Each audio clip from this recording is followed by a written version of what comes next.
Hi, Jeffrey. It seems like you do understand the claim data warrant that we went over whenever we came to visit you guys.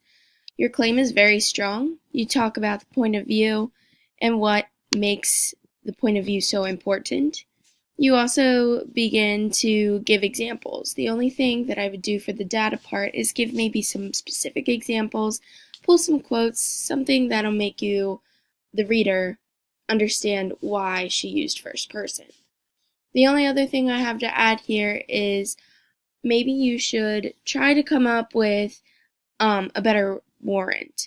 So it seems like you're just repeating yourself here at the end whenever you say she feels as if everything to do with her and that her sister is better at everything, that she feels as if nothing matters anymore, and she feels as if nothing matters.